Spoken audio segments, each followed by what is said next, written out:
Hi friends, welcome to KRD Cooking. இன்னைக்கு நம்ம சேனல்ல விநாயகருக்கு பிடிச்ச பூவரன கொழுக்கட்டை எப்படி செய்யணும்னு சொல்ல போறேன். 100 கடலைப்பருப்புங்க ஊற வச்சு எடுத்துர்க்கேங்க. குக்கர்ல போட்டேங்க. தண்ணி ஒரு டம்ளர் ஊத்திட்டேங்க. ஒரு பிஞ்ச் அளவு சால்ட் போட்டு ஒரு விசில் எடுத்துக்கலாங்க. ஒரு விசில் வந்துருச்சுங்க.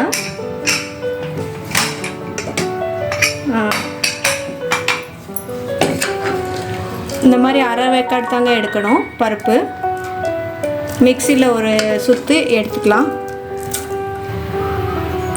கொழுக்கட்டைக்கு தேவையான பொருளுங்க 100 கடலைப்பருப்பு வேக வச்சு எடுத்துருக்கேங்க.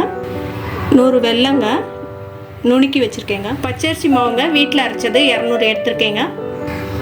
7 ஏலக்காங்க, கொஞ்சோண்டு தேங்காய்ங்க திருகி வச்சுருக்கேங்க. கடலைப்பருப்பு போட்டுக்கேங்க வேக வச்சது, அதோடு சேர்த்து ஏலக்காவும் போட்டுக்கிறேங்க. ஒரு சுற்றி எடுத்துக்கலாங்க. அரைச்சி எடுத்தாச்சுங்க. இந்த பாருங்கள், இந்த மாதிரி தான் 1-2 அரைச்சி எடுக்கணும். மாவு மாதிரி ஒரு பவுலில் மாற்றிக்கலாங்க.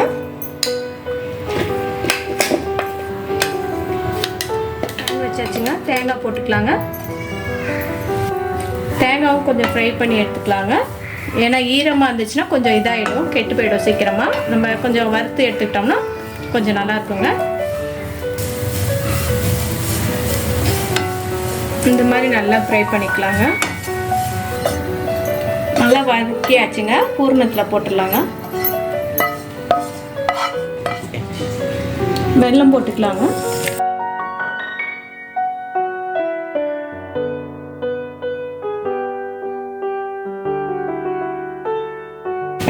இப்படி தாங்க இருக்கணும். போகணும்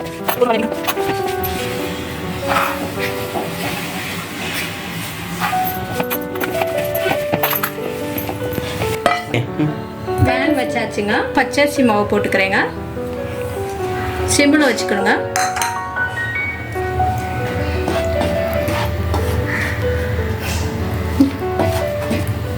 கொஞ்சம் சூடு பதத்தில் வறுத்து எடுத்துக்கலாங்க பச்சரிசி மாவை.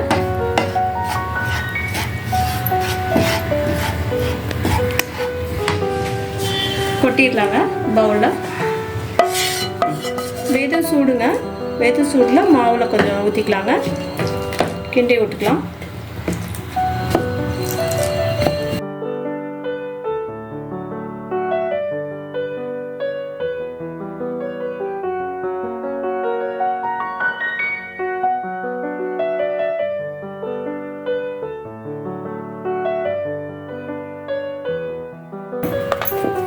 இந்த பாருங்கள், இந்த மாதிரி சாப்பிட்டு கிடைக்கும். கொஞ்சோண்டு ஆயில் ஊற்றிக்கலாங்க. பாருங்கள், இந்த மாதிரி சாப்பிட்டா தான் இருக்கணும். இந்த பூர்ணத்துக்கு ரெடி பண்ணிவிட்டு எப்படி செய்யலான்னு சொல்கிறேங்க.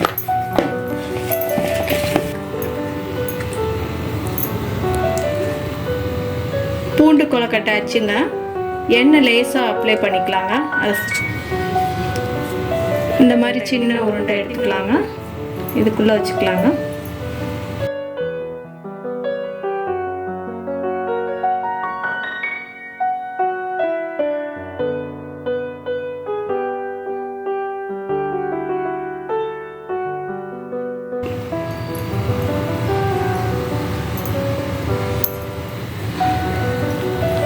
இதுக்குள்ளே பூரணத்தை வச்சுக்கலாங்க.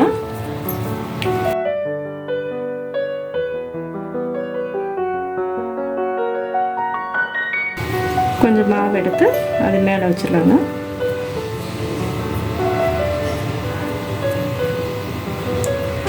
அதுக்குள்ளே பூரணத்தை வச்சுட்டு இந்த மாதிரி க்ளோஸ் பண்ணுங்க. கொஞ்சோண்டு மாவு எடுத்து இந்த இப்போ ஓப்பன் பண்ணாங்க. இந்த பாருங்கள் எவ்வளோ நல்லா வந்திருக்கு.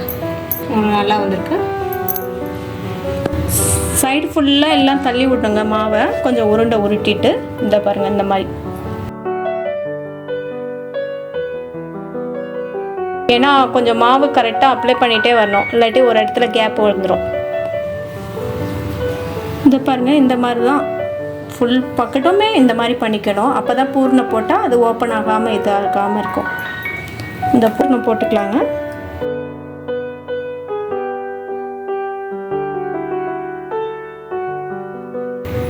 கொஞ்சோண்டு மாவு எடுத்து அது மேலே வச்சு இந்த மாதிரி பண்ணிவிட்டோம்.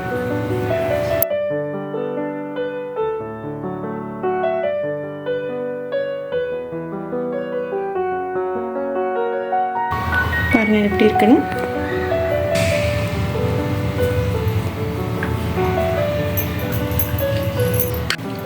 இந்த மாதிரி ஒரு பிளேட் எடுத்துக்கோங்க.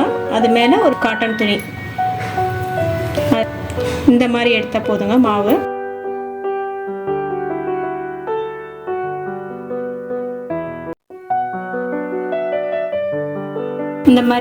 இந்த மாதிரி ரவுண்டாக பண்ணிக்கலாங்க.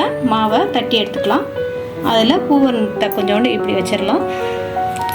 இந்த துணி இருக்குல்லங்க, இப்படி மடிச்சிடலாம். இப்படி மடிச்சுட்டு இப்படி இந்த மாதிரி பண்ணிடணும். இந்த எட்ஜில் இந்த மாதிரி க்ளோஸ் பண்ணி எடுத்துக்கலாங்க. இந்த பாருங்கள், இந்த ஓப்பன் ஆகாமல் இந்த மாதிரி க்ளோஸ் பண்ணி எடுத்துக்கலாம்.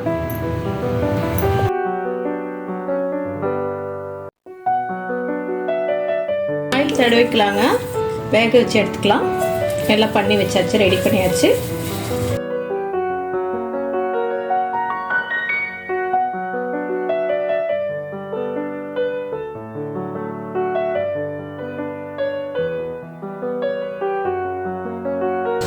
ஆஃப் பண்ணிடலாங்க. அடுப்பை எடுக்கலாங்க.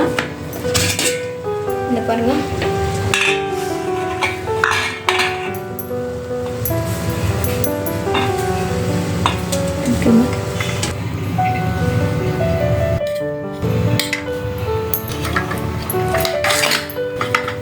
இந்த பாருங்கள், இந்த மாதிரி தான் இருக்கணும். சூப்பராக இருக்கும். டேஸ்ட் பண்ணி பார்த்தா விநாயகருக்கு இது பிடிச்ச கொழுக்கட்டைங்க. நீங்களும் விநாயகர் வீட்டுக்கு கொண்டு வந்தோன்னே இது செஞ்சு படைங்க, சாமிக்கு வச்சு சாமி கும்பிடுங்க. பண்ணுங்கள். பெல் பட்டனை கிளிக் பண்ணுங்கள். மறக்காமல் சப்ஸ்கிரைப் பண்ணுங்கள்.